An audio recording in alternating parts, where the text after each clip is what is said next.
माँ जगदम्बा के दरबार में भक्तवत्सल कृपालु प्रभु श्री रामचंद्र जी के गुणानुवाद करने का ये सौभाग्य देवा ग्रामवासियों की तरफ से मुझे मिला है।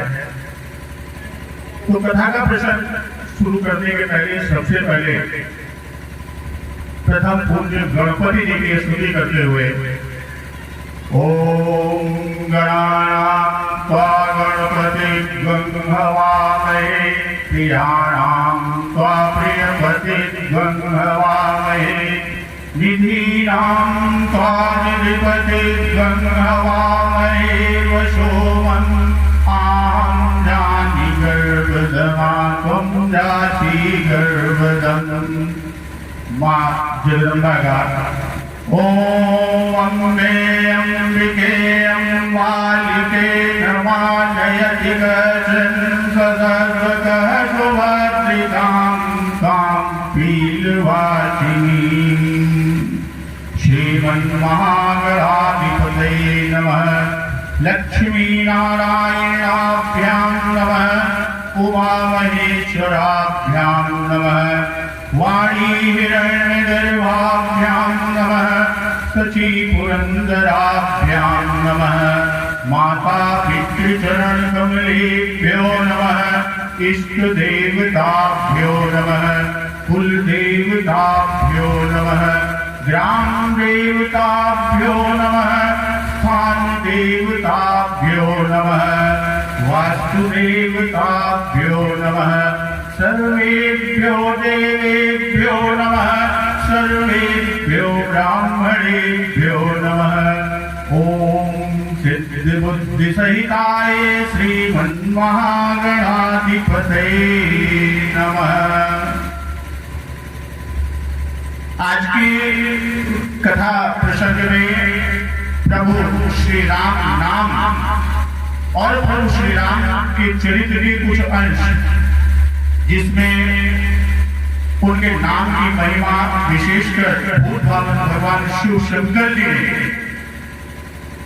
जैसा आप सभी जानते हैं कि रामचरितमानस श्री रामचरितमानस के प्रथम आचार्य भूत भावन भगवान शिव शंकर जी हैं। जैसा बाबा गोस्वामी तुलसीदास जी ने लिखा है कि रचित महेश निज मानस राधा पाई सुसमहु शिवासन भाथा। भूत भावन भगवान शिव शंकर जी ने श्री रामचरितमानस की रचना कर हृदय में रखा हुआ था और उचित समय आने पर जगदम्बा पार्वती जी को सुनाते हैं। और श्री रामचरित का वर्णन 100 करोड़ श्लोकों में भूत भावन भगवान शिव जी ने किया है। रामायण के 100 करोड़ श्लोक हैं। तो अब इन 100 करोड़ श्लोकों को कौन कह सकता है, अर्थात कोई वर्णन नहीं कर सकता सिवाय भूत भावन भगवान शिव शंकर जी के। इसीलिए कहा गया है हरि अनंत हरि कथा अनंता। शिव जी ने कहा है कि मैं श्री राम जी की कथा करता हूं, सब दिन सतत राम नाम का जाप करता हूं। भूत भावन भगवान शिव शंकर जी राम राम नाम का ही जाप करते रहते हैं। परंतु श्री राम जी कैसे हैं, भूत भावन शिव शंकर जी कह रहे हैं कि वो मैं नहीं जानता। राम नाम का जाप सतत करते हैं, लेकिन स्वयं बाबा भोलेनाथ कहते हैं कि मुझे नहीं पता कि राम जी कैसे हैं। शिव जी की यह विनम्रता है, शिव जी की यह विनम्रता है। जो जानते हैं कि हम कुछ नहीं जानते और इस प्रकार समझकर जप करते हैं, तो समझिए वे ही कुछ जानते हैं, समझिए कि वे ही कुछ जानते हैं। जैसा कहा कि भूत भावन भगवान शिव शंकर जी सतत राम नाम का जप करते हैं, राम राम राम इसी का जप करते रहते हैं। राम नाम में वही शक्ति है जो ओंकार में है। राम नाम में वही शक्ति है जो ओंकार में है। राम नाम सब वेदों का सार है, उसका निचोड़ है। एक बार की कथा है, महादेव बाबा के दरबार में देवता आए, ऋषि आए और राक्षस भी आए। देवता आए, ऋषि आए और साथ ही साथ राक्षस भी आए।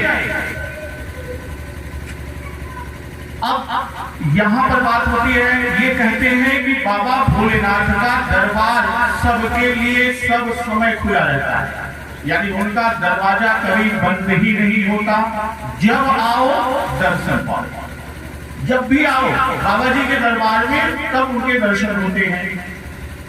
रात्रि के 12 बजे अगर हम राम जी के दर्शन करने जाएं, कृष्ण जी के दर्शन करने जाएं, तो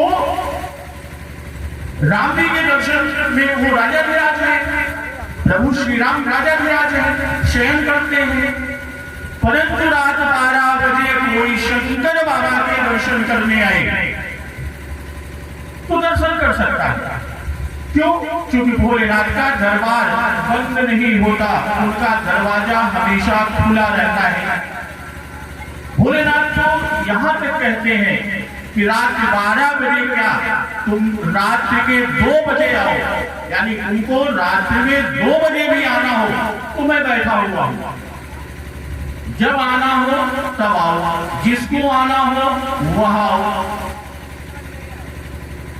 सबके लिए शिव जी का दरवाजा खुला है। और प्रभु श्री राम के लिए, राम जी के यहां हर एक को प्रवेश मिलता ही नहीं। राम जी के दरबार में तो उसी को प्रवेश मिलता है जो राम जी की मर्यादा का पालन करता है। प्रभु श्री राम की मर्यादा का जो पालन करता है, वास्तव में वही प्रभु श्री राम के दरबार में प्रवेश का अधिकारी होता है। राम जी जैसी मातृ भक्ति रखना हो, यानी माता पिता की सेवा करना हो,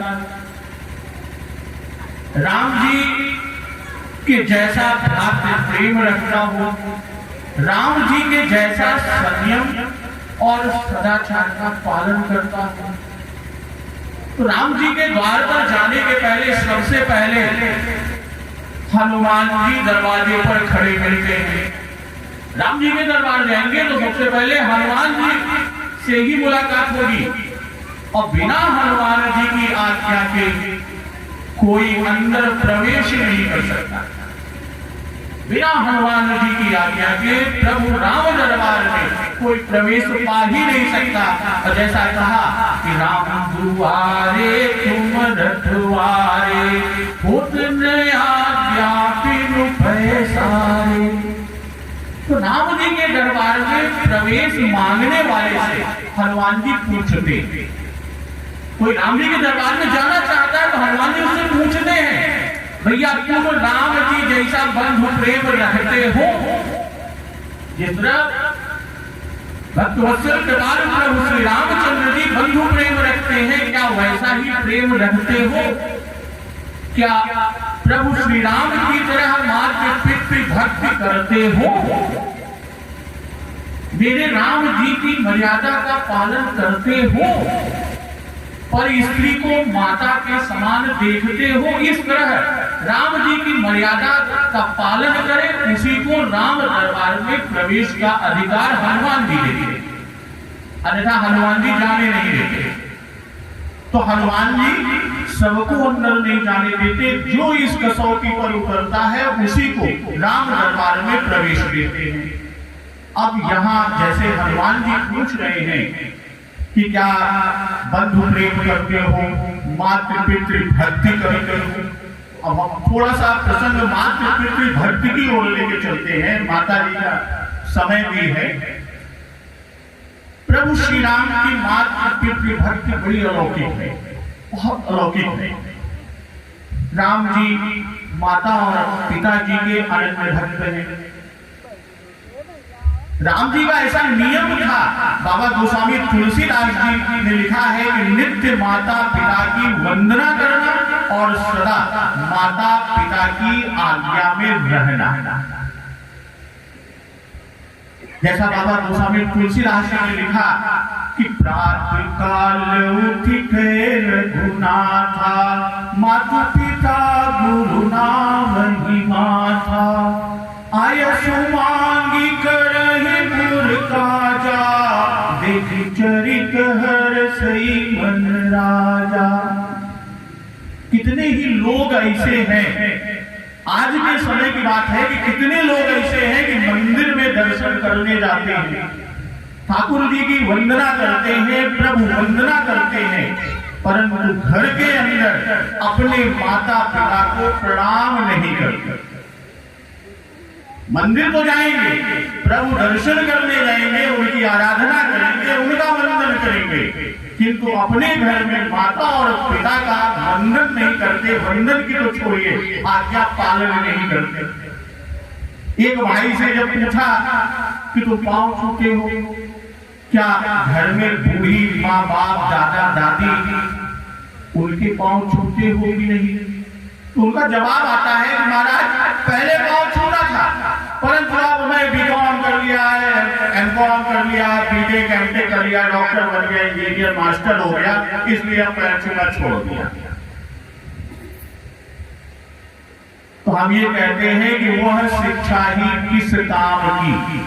भाई ये जो शिक्षा मिली, उसने बीकॉम बीटेक एमएससी किया, मास्टर बना, डॉक्टर बना, या कोई भी जॉब में आया, तो वह शिक्षा किस काम की जिसको प्राप्त करने के उपरांत, यानी वो शिक्षा वो प्राप्त कर लिया तो माता पिता का वंदन करने में, उनको प्रणाम करने में, उनकी सेवा करने में उसे संकोच होता है। तो फिर ऐसी शिक्षा ही व्यर्थ है। इससे अच्छा तो मूर्ख बालक ही सही, कम से कम माँ बाप की सेवा तो कर रहा। विद्वान तो ऐसा होना चाहिए, विद्वान कैसा होना चाहिए वो बता रहे हैं कि प्रभु में प्रेम जागे, धर्म में विश्वास बढ़े, किंतु माता पिता की सेवा करने की भावना जागृत रहे, सब में भगवत भाव दृढ़ हो। अरे भाई, जो माता पिता की सेवा नहीं करते, माता पिता की सेवा नहीं करते, वे समाज की, देश की या भगवान की क्या सेवा करेंगे।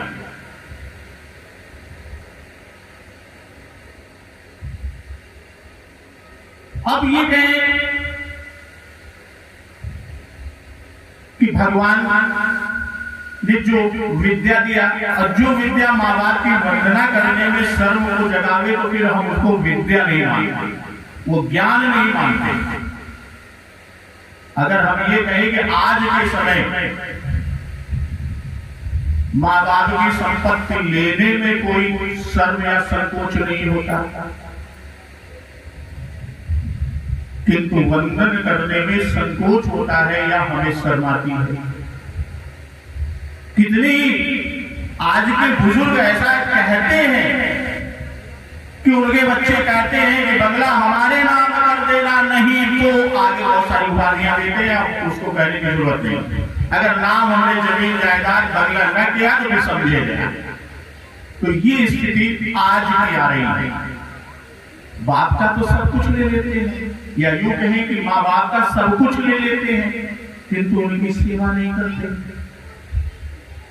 अब कितने लोग तो माता पिता का वंदन तो करते हैं, परंतु उनकी आज्ञा का पालन नहीं करते। वंदन, उनकी चरण रख छुएंगे, सब कुछ करेंगे, किंतु उनकी आज्ञा करते ही नहीं मानेंगे। तो इस वंदन का कोई अर्थ नहीं, इस चरण छूने का कोई भाव नहीं। वंदन का अर्थ तो ये होता है कि मैं तुम्हारे अधीन हूं, यानी वह बच्चा माता पिता के अधीन है। वंदन करने का आशय ये होता है। वंदन करने में बालक अपना मस्तक और हाथ, इसी से तो प्रणाम करते हैं, तो अपना मस्तक और हाथ मैं तुमको समर्पण करता हूं, तुम्हारी इच्छा के अनुसार, जैसी आपकी इच्छा हो, तो आपकी इच्छा के अनुसार मैं कार्य करूंगा।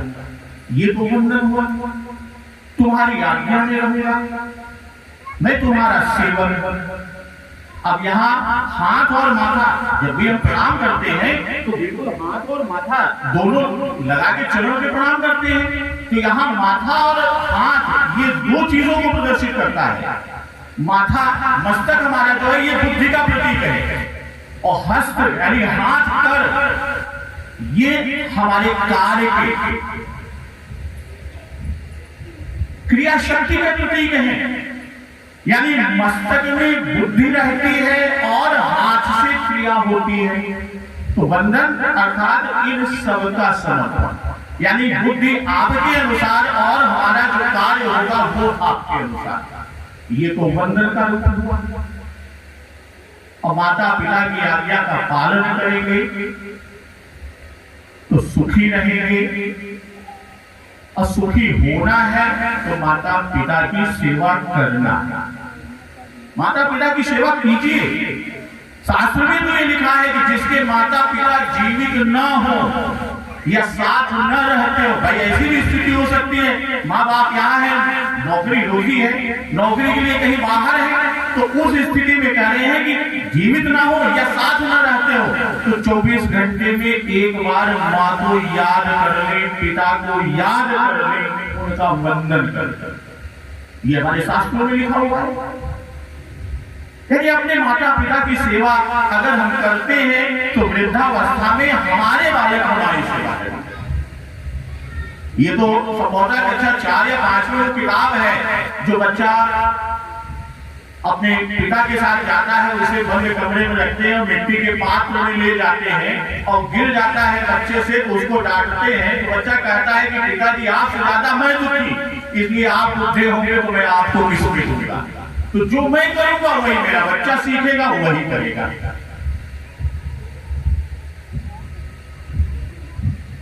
वास्तव में माता पिता गुरु और अतिथि ये संसार में 4 प्रत्यक्ष देवता हैं। इस संसार भौतिक संसार धरती पर 4 प्रत्यक्ष देवता, बाकी देवता और देवी को हमने देखा नहीं है, लेकिन ये 4 देवता ऐसे हैं जो प्रत्यक्ष देवता है, जिसमें पहला माता, फिर पिता, फिर गुरु और तब अतिथि। ये 4 हमारे संसार के प्रत्यक्ष देवता, इनकी सेवा करें। इसीलिए कहा गया मातृदेवो भव, पितृदेवो भव, आचार्य देवो भव, अतिथि देवो। इसमें भी आप देखिए कि माता का नंबर पहला, पिता का नंबर दूसरा, गुरु का तीसरा और अतिथि का चौथा नंबर। माता पिता वास्तव में ये ईश्वर के साक्षात स्वरूप है, उनके प्रत्यक्ष स्वरूप है। हमारे माँ बाप, भाई ईश्वर को भी हम क्या कहते हैं, यही कहते हैं कि वो हमारे जगत पिता। अरे जगत पिता को हमने देखा नहीं, कम से कम जो साक्षात हमारे सामने हमारे पिता हैं, हमारी माँ है, हम उनका पूजन अर्चन कर दें। माता पिता में जिसका भगवत भाव नहीं, उसे मंदिर में, मूर्ति में या किसी दिन किसी जगह भगवान नहीं। शास्त्रों में ये लिखा है कि तुम कदाचित परमात्मा की भक्ति न करो।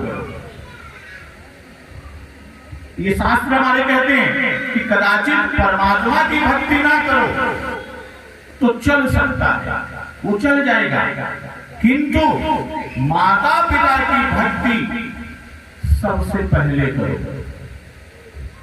परमात्मा तो प्रत्यक्ष दिखाई नहीं पड़ते, वे परमात्मा प्रत्यक्ष नहीं दिखते, इसलिए प्रभु की भक्ति करना कठिन है, परंतु माता पिता की भक्ति करने योग्य है, वो साक्षात हमारे सामने है। तो अपने माता पिता की अगर कोई सेवा नहीं करता तो यह भी प्रभु को, ईश्वर को बहुत खोटा लगता है, उनको भी बड़ा बुरा लगता है, प्रभु नाराज होते हैं। और आज के इस जगत में तो कितने लोग ऐसे हैं कि अभिमान के आवेश में भी बोलने लगते हैं कि मैं धर्म को नहीं मानता, मैं ईश्वर को नहीं मानता। बहुत सारे लोग हैं जो कहते थे मैं धर्म को नहीं मानता, मैं ईश्वर को नहीं मानता। ईश्वर कहाँ है? तो अगर देखा जाए तो इस तरह के नालायकों का भी पोषण ईश्वर ही करते हैं। उनका भी पोषण कौन करता है? उनका भी पोषण ईश्वर ही करते हैं। नास्तिक को भी परमात्मा प्रकाश, पानी और पवन देते, उनको भी वही देते हैं। और नास्तिक भी प्रभु की सृष्टि में ही रहता है। जो नास्तिक है, ईश्वर को नहीं मानता, वो भी इसी प्रभु की सृष्टि में ही रह रहा है।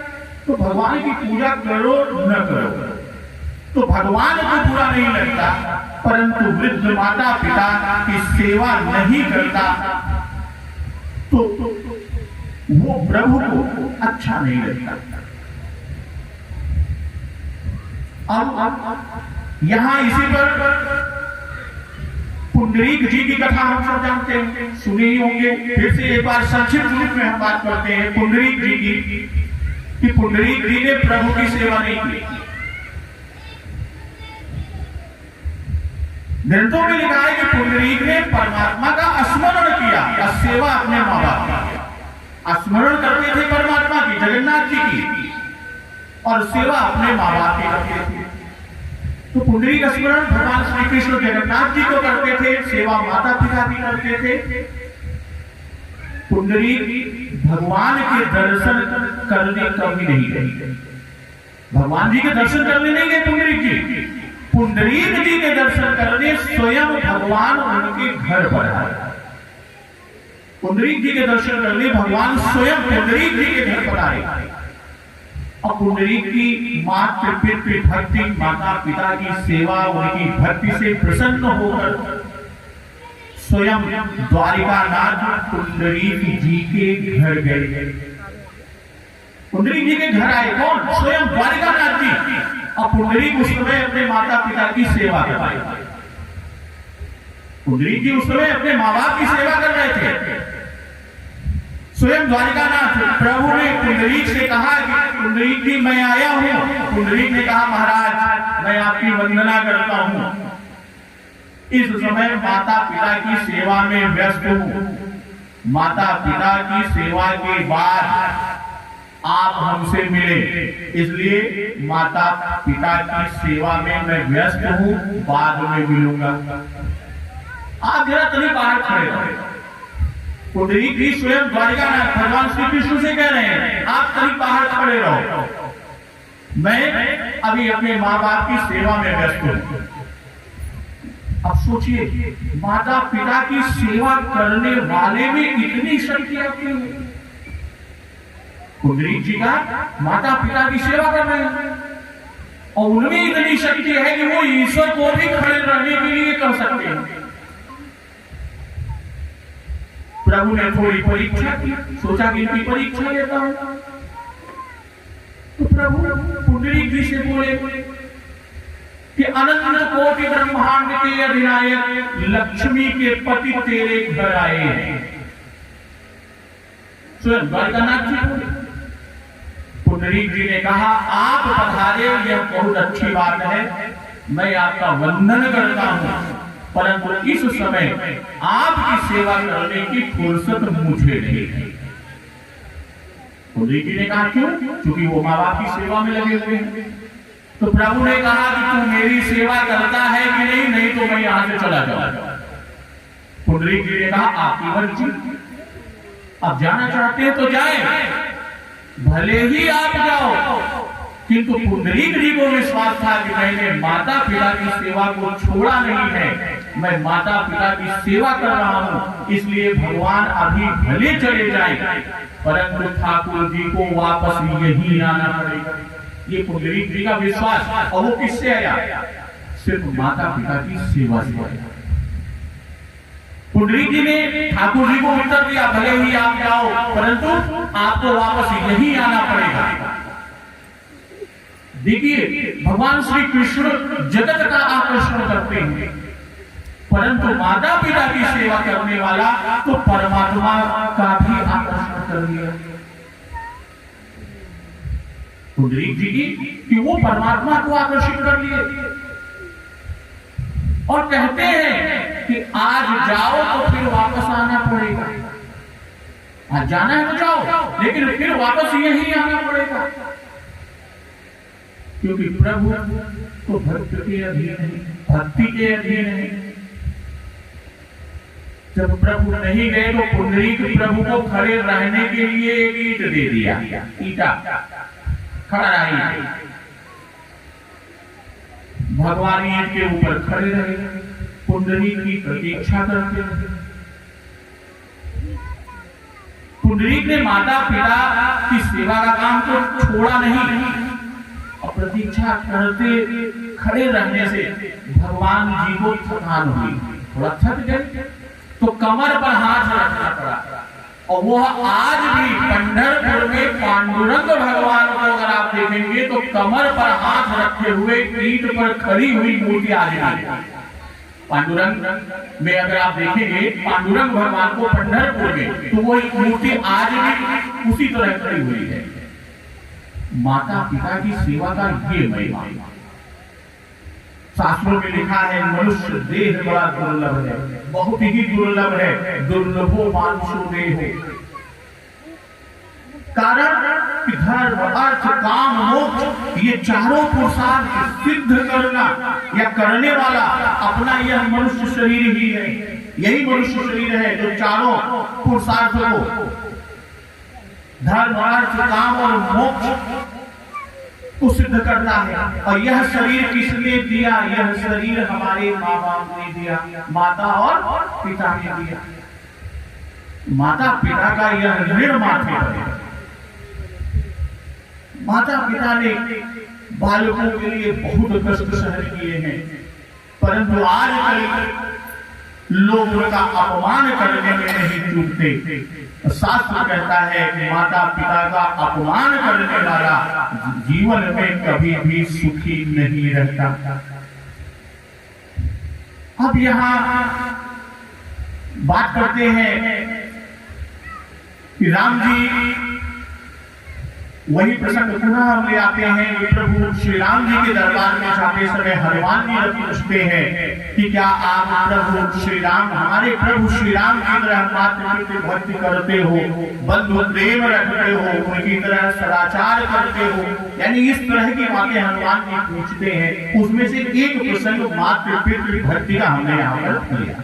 अब हम आगे चलते हैं, शिव जी की ओर पुनः वापस आते हैं राम नाम जप की तरफ। तो शिव जी का ही एक दरबार ऐसा है जो चाहे वहां पर जा सकता है, कोई भी वहां जा सकता है। भगवान शंकर तो आशुतोष औढ़ दानी है, सरलता से रीझ जाते हैं। उनकी सरलता तो भस्मासुर की कथा से आप जानते हैं, उसको भी आशीष दिया कि इसके ऊपर हाथ रखेंगे भस्म हो जाएगा, तो वह स्वयं भूत भावन भगवान शिव शंकर के ऊपर ही हाथ रखने को दौड़ा, तो नारायण रूप बदल कर आए और भस्मासुर का अंत किया। तो भोलेनाथ तो वास्तव में भोले हैं, बहुत जल्दी रीझ जाते हैं। तो शिव जी के दरबार में हर एक को प्रवेश मिलता है। और जैसा कथा के शुरू में बताया कि शिव जी के दरबार में देवता आए, ऋषि आए और साथ ही साथ राक्षस भी आए। और रामचरितमानस के प्रथम आचार्य भूत भावन भगवान शिव शंकर जी हैं। तो भूत भावन भगवान शिव शंकर जी के यहाँ पिशाच भी आते हैं। अगर मथुरा गए हैं, इसमें से बहुत सारे लोग मथुरा गए होंगे, तो मथुरा में भूतेश्वर महादेव जी का मंदिर है। वहां पुजारियों का ये कहना है कि रात 12 बजे के बाद यहाँ देवता ऋषि नहीं, वो दिन में पूजा करते हैं और रात में 11-12 बजे के बाद वहां भूत आते हैं और शिव जी की आराधना करते हैं। आज भी भूतेश्वर महादेव का मंदिर मथुरा में। तो भगवान शंकर जी उस सब के स्वामी हैं, जीव मात्र के ऊपर इनकी कृपा दृष्टि रहती है। और शिव जी का दरबार सबके लिए खुला न होता तो ये बेचारे भूत पिशाच कहां जाते, भाई इनके लिए भी तो कुछ चाहिए। तो शिव जी के दरबार में जब देवता ऋषि रामायण मानने आए, ये मानने आए कि हमको भी रामायण दीजिए, तो वहां राक्षस भी आए और उन्होंने भी कहा कि महाराज हमको भी रामायण का पाठ करना है, सो आप हमको भी रामायण। यानी राक्षस भी रामायण का पाठ करते हैं। परंतु आजकल के मनुष्य ये पूज्य बात श्री रामचंद्र डोंगरे जी महाराज के कथन है। आजकल के मनुष्य रामायण का पाठ नहीं करते। डोंगरे जी महाराज ने ये उल्लेख किया है, अपने प्रवचन में बताया है कि देवता और ऋषियों के साथ साथ राक्षस भी भूल भगवान शिव शंकर जी के पास रामायण मांगने गए कि हम भी रामायण का पाठ करेंगे, किंतु आज का मानो रामायण का पाठ ही नहीं करता। कितने लोग तो उपन्यास और श्रृंगार की कथाएं पढ़ते और देखते हैं, अपने मन को बिगाड़ते हैं, अपने जीवन को बिगाड़ते हैं। अगर वही समय मानस पाठ में दे दे तो जीवन धन्य हो जाए, जीवन सुधर जाए। जब फुर्सत मिले रामायण का पाठ करें, पाप भस्म होगा। हनुमान जी महाराज जो रामायण का पाठ करेगा, हनुमान जी महाराज के लिए कहा गया जहां पे भी रामचरितमानस का अंश बोला जाएगा वहां हनुमान जी विराजेंगे।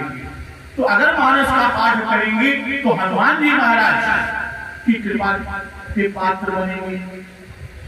तो राक्षसों को भी श्री राम ने अच्छे लगते हैं, ऐसा नहीं। राम जी का वर्णन देवता और ऋषि ही करते हैं, ऐसा नहीं, राक्षस भी उनकी प्रशंसा करते हैं। अब यहाँ बाबा भोलेनाथ के सामने तीनों लोगों ने मांगा कि रामायण मुझे भी चाहिए। देवताओं ने मांगा, ऋषियों ने मांगा और राक्षसों ने मांगा। और रामायण के श्लोक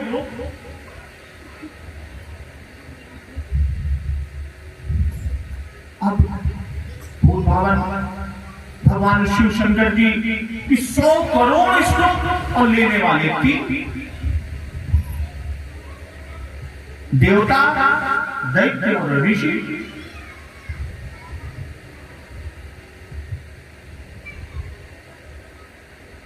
शिव जी ने इस लोगों का समान बंटवारा कहा, भाई ठीक है, परेशान मत होइए, विवाद मत करिए, झगड़ा ना करिए, सबको मैं बराबर देता हूं। तो तीनों में समान रूप से रामायण के श्लोकों को वितरित कर दिया, बांट दिया। तो इस तरह एक के हिस्से में यानी देवता, ऋषि और राक्षस या दैत्य, इनके एक एक के हिस्से में हर एक को 33 करोड़ 33 लाख 33,333 श्लोक आए। भाई 100 करोड़ का बंटवारा किया, कुल 99 करोड़ 99 लाख 99,999 श्लोक तो वितरित हो गए। भगवान शिव शंकर जी ने बांट दिया। उन 100 करोड़ में से एक श्लोक बचा रह गया। एक श्लोक बच गया। अब यह जो एक श्लोक बचा उसको भी तीनों मांगने लगे। देवताओं ने कहा हमें दो, ऋषियों ने कहा हमें दो, राक्षसों ने कहा हमें दो। एक श्लोक के लिए तीनों में मल्ल युद्ध शुरू हुई, झगड़ा करने लगे। भोलेनाथ बाबा को यह जरा भी पसंद नहीं। कहा जाता है कि मंदिर में कलह करना नहीं, मंदिर में कभी भी कलह नहीं करना, मंदिर में जोर से बोलना नहीं। अगर हम देखें तो प्रभु के दरबार में मानो छोड़िए पशु पक्षी भी वैर को भूल जाता, दुश्मनी भूल जाता, अब प्रेम से एक दूसरे के साथ बैठा रहा। तो प्रभु को झगड़ा पसंद नहीं। और कितने लोग हैं मंदिर में जाकर अपना पक्ष ऊंचा करते हैं, अपनी आवाज ऊंची आवाज में बोलते हैं। यानी मंदिर में सबको प्रेम से देखें, मंदिर में सबसे प्रेम से बोले। अब कोई बहुत जोर से बोलता है तो वो प्रभु को बड़ा बुरा लगता है। अगर भगवान शिव शंकर जी का मंदिर प्रांगण में ही है, सौभाग्य हमको भी मिला वहां कई बार दर्शन का, तो अगर आप शिव मंदिर में देखते हैं और ध्यान दीजिए तो यह ध्यान में आएगा कि शत्रु होते हुए भी सभी जीव एक साथ है। भाई शिव जी की शिवलिंग है, गणपति भी है, गणपति का वाहन मूषक और भोलेनाथ का आभूषण सर्प और मूषक का जन्म सिद्ध वैर है। मूषक को देखते ही सर्प दौड़ा कर खाएगा। और मंदिर में इन्होंने भी वैर को भुला दिया। मूषक भी बैठे हैं, मूषक राज भी, और सर्प गले का हार वो भी बैठे हुए हैं। माता रानी के दरबार में बैठे हैं। भोलेनाथ का मंदिर है, माता रानी विराजमान है। माता रानी का वाहन सिंह वाहिनी, और बाबा भोलेनाथ का वाहन वृषभ नंदीश्वर।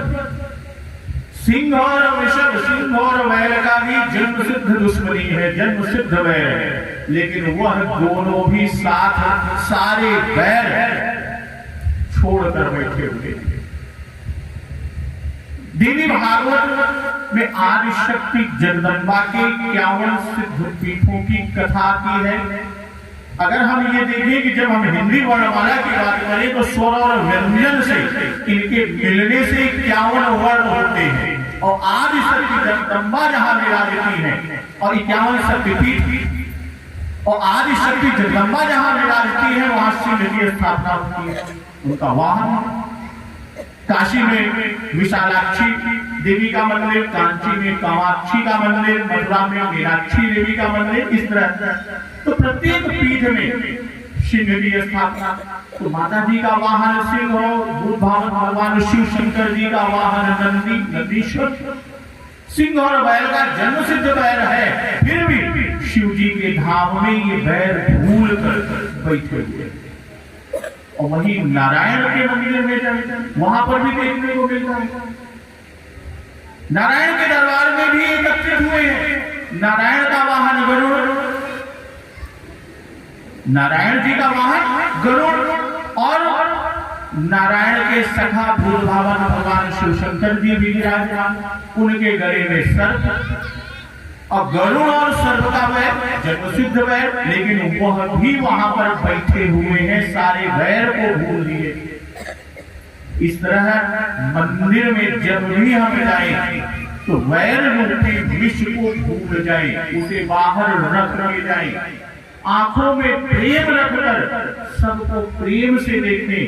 शिव जी को तो आश्चर्य हुआ कि एक श्लोक के लिए 99 करोड़ 99 लाख 99,999 तो बांट दिया, एक श्लोक बचा। उस एक श्लोक के लिए ये तीनों देवता, ऋषि और दैत्य ये आपस में लड़ पड़े। जबकि भगवान को ये पसंद नहीं कि उनके मंदिर में वाद विवाद हो, कोई ऊंचा स्वर बोले, लड़ाई की तो बात छोड़िए। तो शिव जी ने उलाहना दिया, लेकिन फिर भी तीनों लोग देवता, ऋषि और राक्षस एक श्लोक के लिए मांग चालू रखी, नहीं हमें देगा, नहीं हमें देगा, नहीं हमें देगा। भोलेनाथ बाबा जी ने कहा तुम लोग ऐसा दुराग्रह न करो, मैं इस एक श्लोक के अक्षरों को भी बांट दूंगा, एक श्लोक के उस अक्षर को भी मैं बांट दूंगा। और यह श्लोक अनुष्टुप छंद में था, और अनुष्टुप छंद में कुल अक्षर होते हैं 32। अनुष्टुप छंद में कुल अक्षरों की संख्या होती है 32। यह श्लोक को भी बराबर बराबर यानी 10 अक्षर तीनों में, 10 अक्षर देवताओं को, 10 अक्षर ऋषियों को और 10 अक्षर दैत्यों को दे दिया। इसको बांटने के बाद भी 2 अक्षर बच गए। भाई 32 अक्षर था, 10 10 10 यानी 30 अक्षर उन्होंने बांट दिया, 2 अक्षर बच गया। अब इस 2 अक्षर के लिए भी तीनों पुनः झगड़ा करने लगे।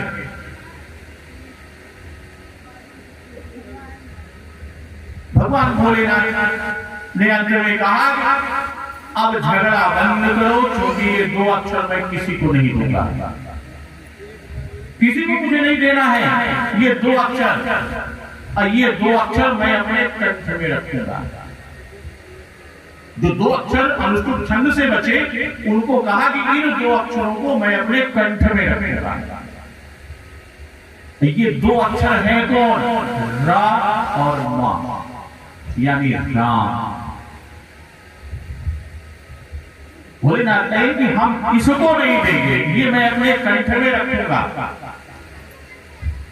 और वास्तव में यह राम शब्द या राम नाम वेदों का सार है, उसका निचोड़ है, अति सरल है, बहुत मधुर है। राम नाम में अमृत से भी अधिक मिठास है। यह जो राम नाम रूपी अमृत का पान करता है, यह सिर्फ उसी को पता चलता है, अन्य किसी दूसरे को नहीं पता लगता, किसी और को पता नहीं लगता। तो भूत भावक भगवान शिव शंकर जी ने कहा कि यह राम नाम, यानी ये दो अक्षर में किसी को नहीं बोला सारी लड़ाई पर, क्योंकि इस राम नाम को मैं कंठ में धारण करूंगा और शिव जी के कंठ में राम नाम है, इसलिए शिव जी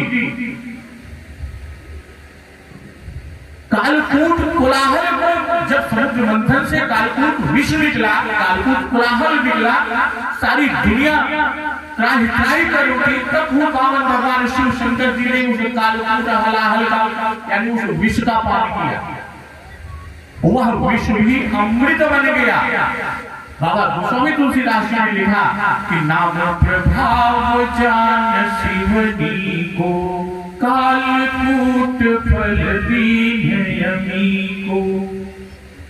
तो विष तो जो संसार में आता है उसको जहर पीना ही पड़ता है, चाहे जो भी संसार में आया वो जहर पिएगा ही पिएगा किसी न किसी रूप में। जैसे भाई पुत्र कहना न माने, सामने उत्तर दे दे, तो यह हमारे लिए जहर ही जैसा है, वो हमारे लिए जहर से कम नहीं है। प्रतिकूल परिस्थिति आती है तो वह प्रतिकूल परिस्थिति ही जहर है। हमारी आपकी कोई निंदा करे, हमारी आपकी कोई निंदा करता है तो वह निंदा भी क्या है, वह भी जहर ही जैसा लगता है। तो संसार में निंदा, व्याधि, अपमान, यह सब जहर है।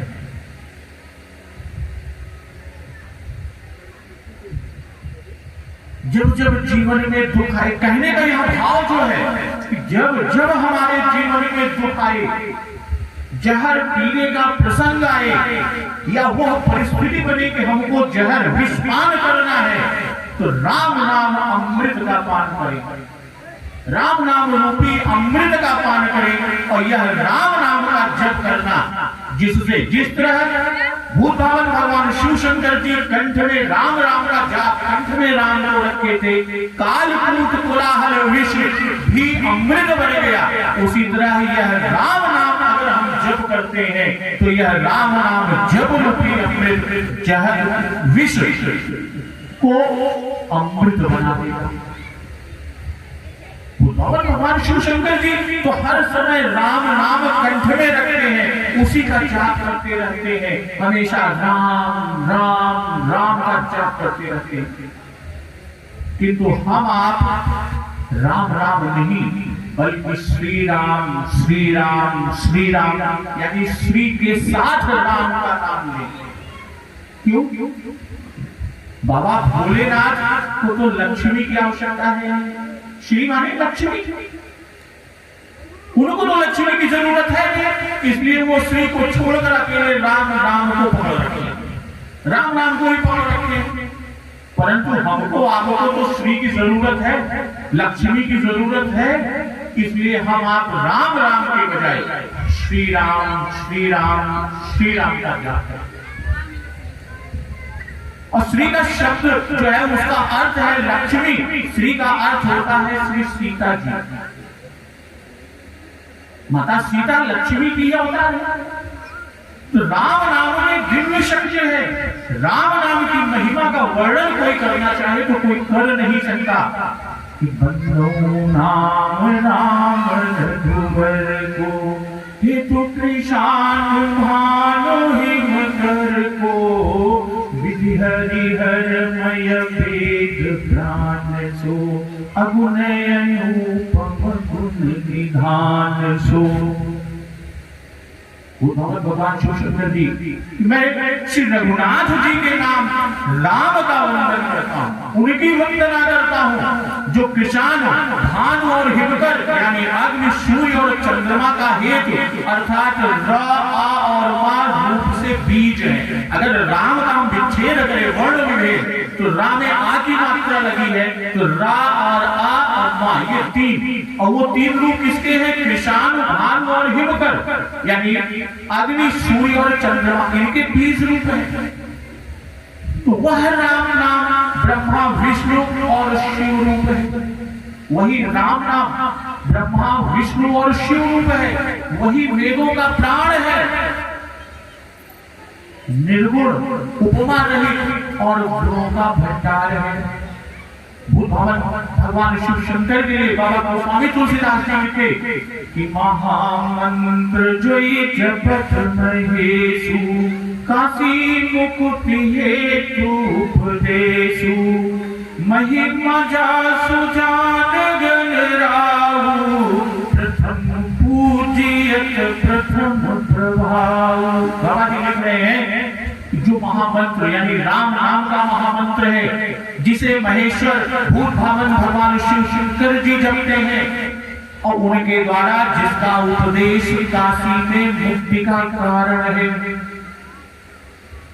और जिसकी महिमा को गणेश जी जानते हैं और जो इस राम नाम के प्रभाव से ही सबसे पहले पूजे जाते हैं। और बाबा गोस्वामी जी ने लिखा कि जाने आदि कवि नाम प्रतापु भयउ शुद्ध करी उल्टा जापु सहस्र नाम सब सुनि शिववाणी जप जय प्रिय संग भवानी। आदि कवि वाल्मीकि इनके लिए कह रहे हैं बाबा गोस्वामी जी कि जाने आदि कवि नाम प्रताप भयउ शुद्ध उल्टा करी जापु, करी उल्टा जापु। आदि कवि वाल्मीकि राम नाम के प्रताप को जानते हैं। जो उल्टा नाम राम राम के स्थान पर मरा मरा जपकर पवित्र हो गए और महर्षि वाल्मीकि बन गए। और भूतावन भगवान शिव जी के इस वचन को सुनकर कि एक राम नाम सहस्त्र नाम के समान है, पार्वती जी सदा अपने पति श्री शिव जी के साथ राम नाम का जप करती रहती हैं। तो हर से हेतु है निहर ही को कि भूषण को नाम प्रभाव जान शिवनी को काल कूट फल दीन यमी को। तो नाम के प्रति पार्वती जी के हृदय में ऐसी प्रीति को देखकर श्री शिव जी हर्षित हो गए और उन्होंने स्त्रियों के भूषण रूप यानी पतिव्रताओं में शिरोमणि पार्वती जी को अपना भूषण बना लिया, अर्थात उन्हें अपने अंग में धारण कर उन्हें अर्धांगिनी बना लिया। नाम के प्रभाव को भूत भावन भगवान शिव शंकर जी भली भांति जानते हैं। तो जिस प्रभाव के कारण कालकूट जहर ने भूत भावन शिव शंकर जी के लिए अमृत का फल दिया, तो परमात्मा के नाम के साथ प्रीति करेंगे तो धीरे धीरे जीवन सुधरेगा, मन को शांति मिलेगी, हमारा आपका कल्याण होगा। परमात्मा के नाम में प्रीति ना हो तब तक संसार की आसक्ति छूटती नहीं, संसार का मोह नहीं छूटता। तो प्रभु के नाम सतत रटते पढ़ते रहो, हमेशा अपने में अपनाए रहो। नाम जहां वहां किसी न किसी दिवस किसी न किसी स्वरूप में प्रभु अवश्य दिखाई देंगे। संसार में रहकर मन की यदि पवित्रता जाननी हो तो परमात्मा के साथ हमको प्रीति करनी चाहिए। राम नाम का जप सतत जप करें, राम जी की सेवा करें और राम जी की सेवा अर्थात राम जी की सेवा क्या है? राम जी की मर्यादा का पालन। उन्होंने प्रभु श्री राम को मर्यादा पुरुषोत्तम कहा गया। उन्होंने जो मर्यादा रखी उस मर्यादा का पालन करें, यानी प्रभु श्री राम की हमने सेवा किया। और राम जी की मर्यादा का पालन करेंगे तो हमारे आपके मन का रावण अर्थात हमारे आपके मन का काम मरेगा। काम रूपी रावण जो हमारे मन में बसा है वह राम जी की मर्यादा का पालन करने पर उसका नाश होगा। हमारे आपके मन का काम मरेगा, तब श्री कृष्ण परमात्मा आएंगे। पहले प्रभु श्री राम, उसके बाद प्रभु श्री कृष्ण। तो जब प्रभु श्री राम जी का हम मर्यादा का पालन करेंगे तब हमारे अंदर हमारे मन में स्थित काम रूपी रावण का दहन होगा, वह मरेगा। तब प्रभु श्री कृष्ण परमात्मा आवेंगे, यानी श्री राम के पीछे ही श्री कृष्ण आते।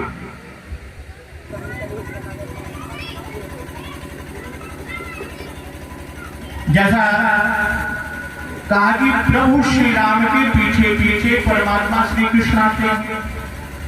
श्रीमद् भागवत में भी श्री राम चरित कहने के उपरांत ही श्री कृष्ण चरित किया गया है।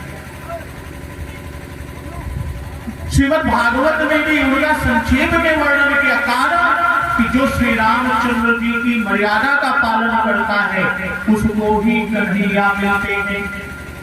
रावण को, रावण का मतलब मन में काम रूपी रावण अर्थात काम वासना को मारेगा। जो काम वासना को मारेगा वही श्री कृष्ण लीला का दर्शन कर सकता है। तो वासनाएं दो तरह की होती हैं, एक स्थूल और एक सूक्ष्म। इंद्रिय में रहने वाली वासना स्थूल है और मन बुद्धि में रहने वाली वासना क्या होती है? वह सूक्ष्म होती है। तो उस प्रसंग पर ना जाकर पुनः मैं प्रभु श्री राम की तरफ आता हूँ। श्री रामचंद्र जी सूर्यवंश में प्रकट हुए और प्रभु श्री कृष्ण चंद्रवंश में प्रकट हुए। प्रभु श्री राम सूर्यवंश में उनका प्राकट्य हुआ और भगवान श्री कृष्ण का चंद्रवंश में प्राकट्य हुआ। तो एक तरह से देखें तो चंद्र मन के मालिक है, चंद्रमा हमारे मन के मालिक है और सूर्य हमारे बुद्धि के मालिक है। चंद्रमा मन के मालिक और सूर्य बुद्धि के मालिक। तो मन बुद्धि में रहने वाली सूक्ष्म वासना का तभी विनाश हो पाता है जब श्री राम कृष्ण की आराधना करने में कोई आता है। और वासना का बिना पूर्ण क्षय मोह का नाश नहीं होता और मोह का नाश हुए बिना मुक्ति नहीं मिलती। मोह माया में लगी है तो मुक्ति कबो न मिले। तो मन में से सूक्ष्म मल का नाश हो तभी मन मरता है। मन मरे, मन श्री राम कृष्ण में मिल जाए तब मुक्ति मिलती है। बाबा गोस्वामी तुलसी महाराज ने सुंदर दृष्टांत दिया कि ईश्वर अंश जीव विनाशी चैतन्य अमल सहज सुख राशि सो माया बस भय गुसाई बधऊ कीर मरकट की नाई। भाई जो जीव है वो ईश्वर का अंश है। कहा जाता है हर जीव में ईश्वर परमात्मा निवास करता है, उसी का अंश हमारा जीव है। आत्मा आनंद रूप है, सुख और दुख मन को होते हैं और मन की कोई स्वतंत्र सत्ता नहीं है। मन की कोई अपनी स्वतंत्र सत्ता नहीं है, यह आत्मा की सत्ता लेकर काम करता है। आत्मा तो साक्षी रूप है, फिर भी माया के कारण अज्ञान के कारण से आत्मा सुख दुख का आरोप स्वयं में कर लेता, अपने ऊपर बढ़ लेता है। यहाँ एक प्रसंग देकर आज के प्रसंग को हम खत्म करेंगे। बाबा गोस्वामी तुलसीदास जी ने तोता और बंदर का दृष्टांत दिया कि ये मन और बुद्धि की मैंने बात की वासनाओं की स्थूल और सूक्ष्म की। बाबा गोस्वामी तुलसीदास जी ने तोता और बंदर का दृष्टांत दिया है। शिकारी लोग तोता और बंदर पकड़ने की युक्ति करते हैं।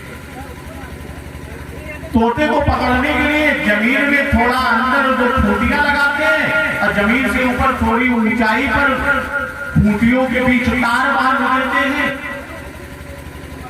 और तार को किसी एक पोली नली में पिरो लेते हैं और पीछे अनाज के दाने बिखेर देते हैं।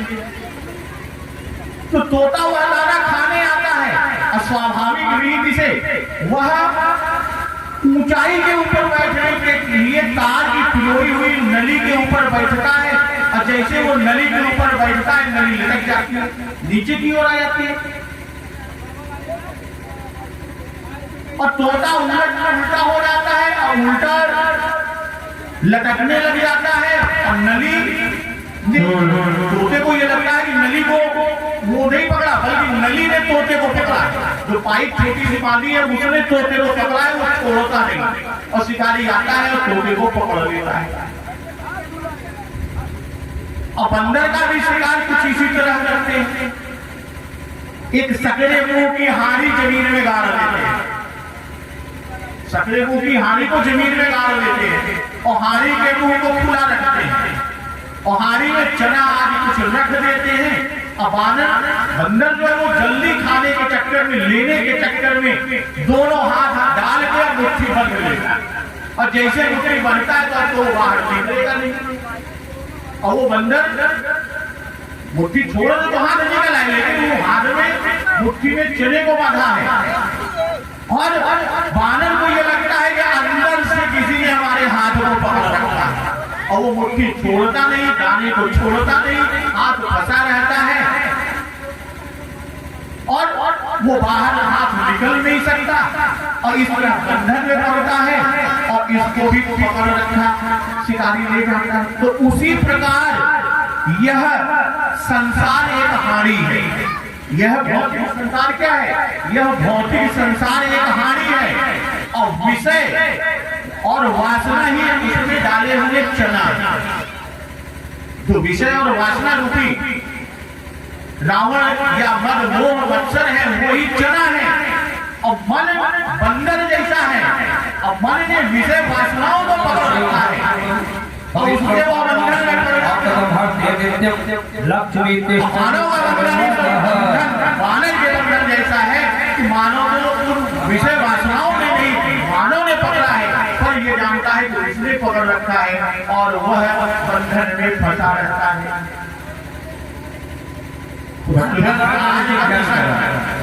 का प्रसंग हम यही चलते हैं। तो एक बार जोर से जयकारा लगाएंगे, बोलिए श्याम रामचंद्र की जय, पवन सुत हनुमान की जय, जगत जननी मां जगदम्बा की जय। आज का प्रसंग यहीं पर करते हैं। धन्यवाद। जय श्री राम।